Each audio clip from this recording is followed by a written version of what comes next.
यूथियो क्या हाल है थोड़ा तुसा ठीक हो। नमरूद तो फिरौन केड़े जालम थी गुजरे न, ये तो तुहानू पता है ना, तारीख दसेंदी है ना। ते जड़ा फिरौन आई उको एक मच्छर वो नाके वड़ गया तो फिरौन की मौत वाक़या थी गई आई। ठीक है ना। अज का फिरौन जड़ा है मिस्टर इमरान खान, उनकी अख च मच्छर वड़ गए तो उनकी अख ख़त्म थी गई है।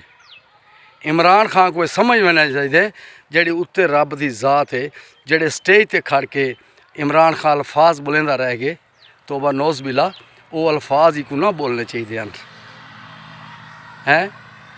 यूथियो क्या हाल है तुहाडा, तुसा ठीक है।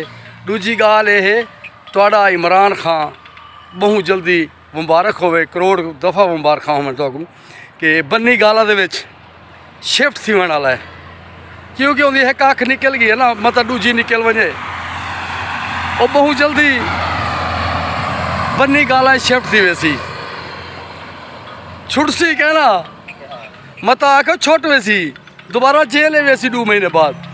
बहरहाल मुबारक होवे।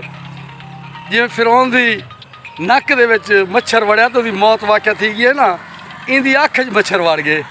अगू तुसा समझदार रहे, मैं कुछ नहीं आता। मैं तो दुआ करना इमरान खान को अल्लाह पाक ज़िंदगी देवे, लंबी ज़िंदगी देवे अल्लाह पाक को।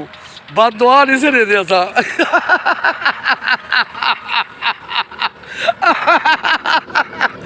बद दुआ नहीं से दे। अलहमदुलिल्लाह मुसलमान है, मुसलमान बद दुआ कहने का रहा सलाह थोड़ा जाली मुर्शद 2 अखी तो अंधा थी बड़ा लवे।